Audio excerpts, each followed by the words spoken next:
Hello everybody, welcome back to the Curated Shelf, and it's good to see you all here. You are joining me on a very rainy, cold, summery day in Brussels. It's the last day of July, and anyway, so I want to go straight into what this video is about. The whole of July I did a dive into the very well-known deck called, let me just grab it now because it's a hunk of a beast. So it's called the Greenwich Tarot. Now, this is a very well-known deck. It was published in 2015. The author is Anna Muro and the artist is Kiri Ostergaard-Lenord. Hopefully I haven't butchered that. I do know that the illustrator did a video on actually making the images, the 78 images for this tarot deck, which I saw last year, long before I bought this deck. And she did an amazing video of her thought process, working with the writer, working with Anna Muro. And I cannot explain enough how much work and emphasis went into making this deck. This deck is, well, it's 6 years old now. It went through its last printing run last year, so I have the latest copy. I am absolutely in love with this. Now, originally I was thinking of not getting this because I already have the Everyday Witch Tarot, which I think you can see, it's over here, there it is. I have the Everyday Witch Tarot, and something in me thought maybe I'm just going to be duplicating too much that witch, green witch energy, forest energy, that kind of thing. But I saw a video from Dawn Michelle of Boho Tarot where she focuses on the Everyday Witch Tarot, her new acquisition, and how different it is from the Green Witch. So anyway, it's kind of like a little bit backwards, but I did the opposite of her, where I went and got then the Green Witch Tarot because I was just sold. I just thought, if this is something that's not going to be replicating, I really want to get this deck. Now, I'm someone that loves earth energy. I am someone that absolutely is very much drawn to anything which is Celtic, Druid, goes back probably at least like 1500 years, 1700 years, all the way up to, I would say, 10 AD, 12 AD, that kind of energy, which, you know, we do see it being swept out by Christendom, but still, like, there's a lot of Druid symbols, artifacts, and imagery still in England and the rest of the British Isles, which really shows the power of how can I put it, the tradition and the religion of that time, which we just, you know, it still has such huge mark on everyday life today. So anyway, this deck for me was something where I was just like, I've got to have this, I've got to try it. So how did I find it for 1 month, and was it a good acquisition? So it's a mass market deck, as many of you know. It price points around 25 euros, so I think that's about 30 USD. It is a Llewellyn deck, so it comes with this huge box and it comes with a guidebook inside. Now, this guidebook is, I think, one of the, I mean, I know Llewellyn do great guidebooks, and this just lives up to their reputation. I am really just loving the fact that she begins, Anna Muro begins with a little bit of an introduction on the Green Man, the mythology around the Green Man. This deck is built upon slightly taking from the Wheel of the Year. It's not completely Wheel of the Year, but it takes from it. It is a traditional Rider-Waite-Smith. And in the introduction that Anna Muro does, she explains a little bit more about, you know, what this deck is kind of like focusing on, and then she gives a brief history of tarot and so forth. So, you know, I am absolutely in love with the guidebook. Each of the cards, before I get to them, each of the cards comes with a black and white illustration here, and then a description of kind of like what this is meant to be representing, what it's drawing upon, and then what I like is, like, you have a brief synopsis of the meaning, a reversal, and prompt words. So, and then there's a bit of space to make notes. You can't probably see it so much because of the light, but there you go. So the guidebook is excellent. This is a great deck if you are new to tarot. So before I go on a little bit too much here, I'll just go straight into it. So the box come in this lovely huge hunker of a box here. You can see the cards come in this box here, and the imagery is just sublime. It is really, really kind of like not only is it beautiful, it's well thought through in terms of details. I mean, some of the images have just so much in the background that's going on that you can just really go into a card and just pick up pieces of it, even if you've used the deck quite a bit. The way I used it was that I did a daily draw from it. Now, not necessarily spreads, but a daily draw of 2 or 3 cards, sometimes looking at prompt questions, sometimes just random draws. This deck for me was very, very good at picking up on what I was already dealing with that day. It is just an amazing deck. It would show me cards that really resonated with how I was feeling for that day. And I was just saying to a friend when I was talking about this deck that sometimes I felt like I wanted to crawl into the deck and live within the Greenwich Tarot, which I think really speaks to how a good job the author has done and also the illustrator. Other parts of this deck that I just want to mention are, of course, you know, not just its color palette, but the fact that it's very soft imagery. There's no borders.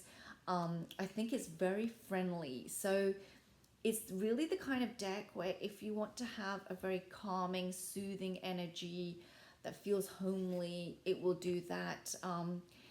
It also brings up, for me personally, it brought up a lot of thought around what I see as, for example, the 10 of Cups, the 10 of Chalices here.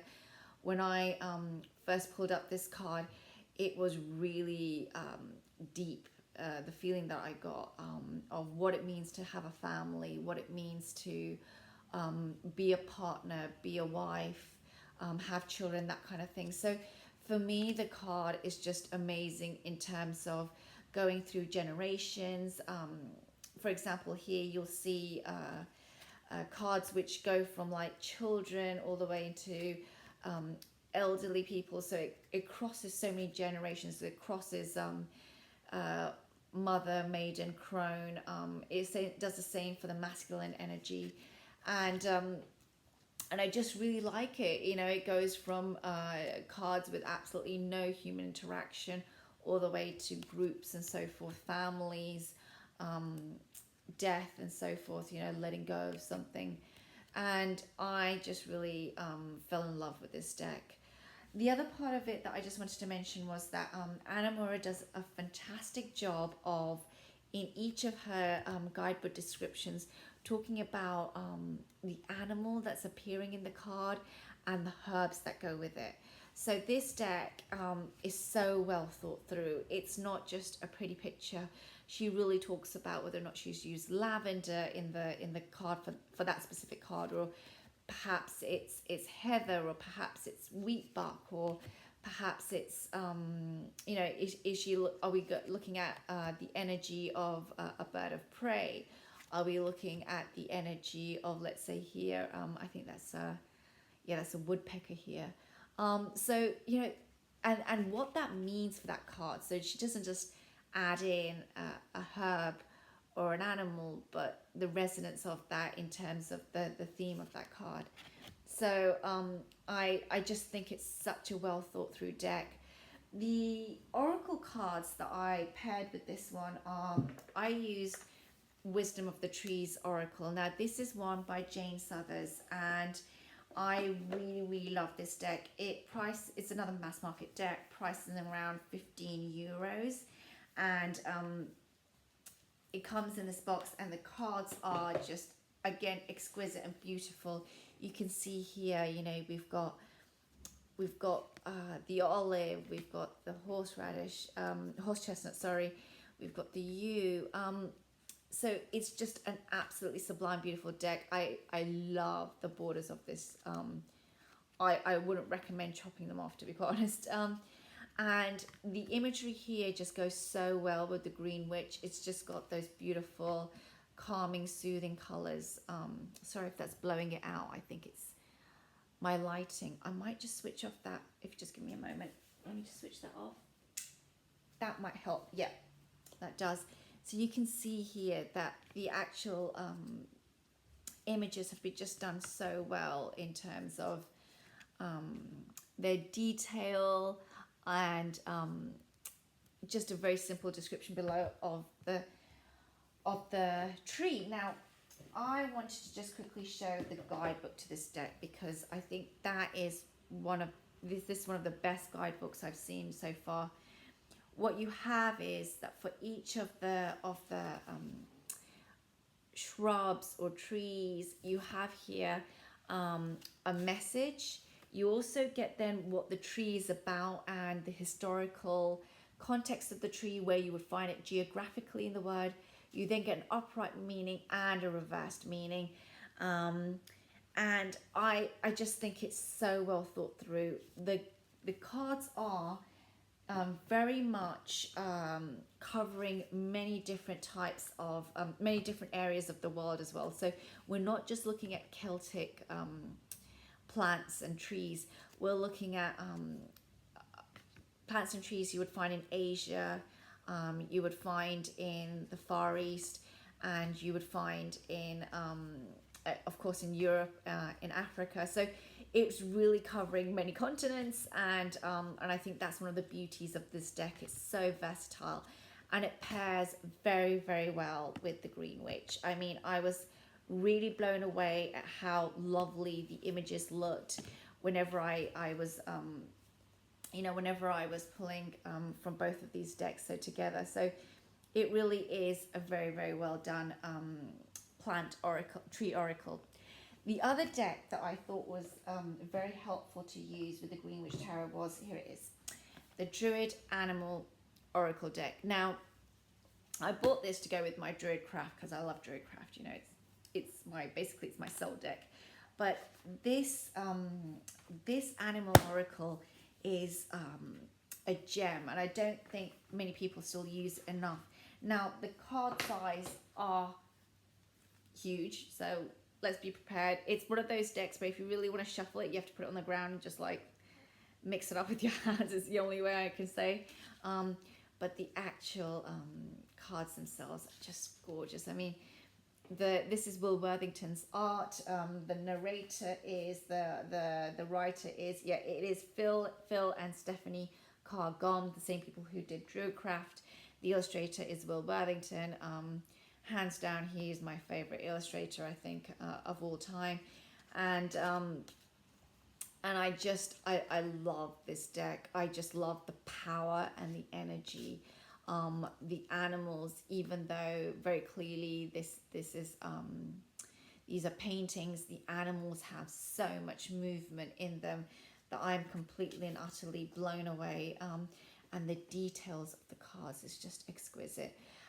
Size wise, they don't exactly match up perfectly. I mean, let's be honest, they are very different when it comes to size, but the coloring, the detail, just to be able to go from one to the other is just beautiful. And the other thing is I just find it interesting that the Oak King, the Hanged Man, is also with the Wren. I mean, yeah, and as the Wren is just pausing for thought and is observing the storm coming in, and it's captured this feather, and you know it needs to feed, and you know it's got a nest, so it's got its nest ready, but it wants to protect its nest with that feather.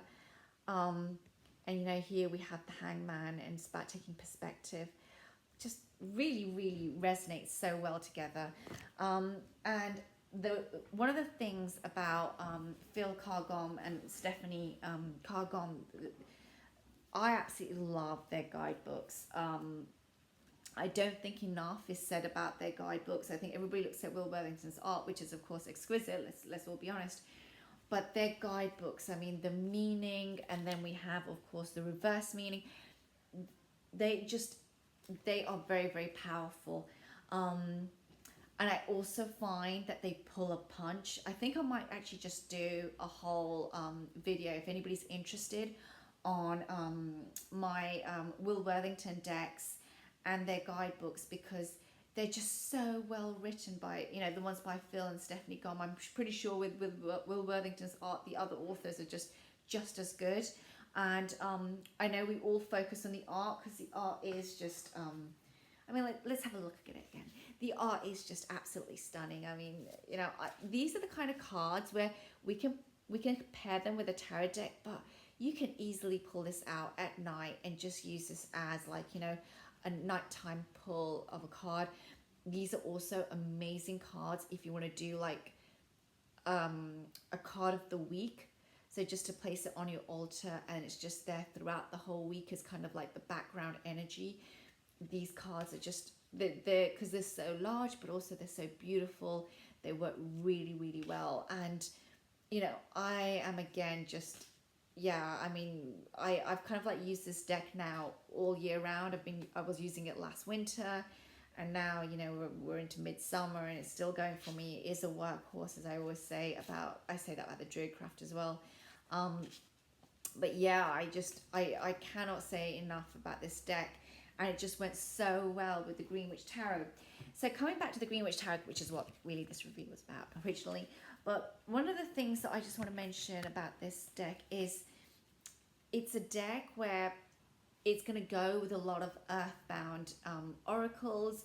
It's going to go with a lot of earthbound other tarot decks. So if you want to use a clarifier, I've done that once or twice with this deck where I did need a clarifier and I just pulled out Druidcraft. I mean, I don't need anything else really, basically. There are other tarot decks which I think is going to merge really, really well with, or kind of like blend, or how can I say, not even blend.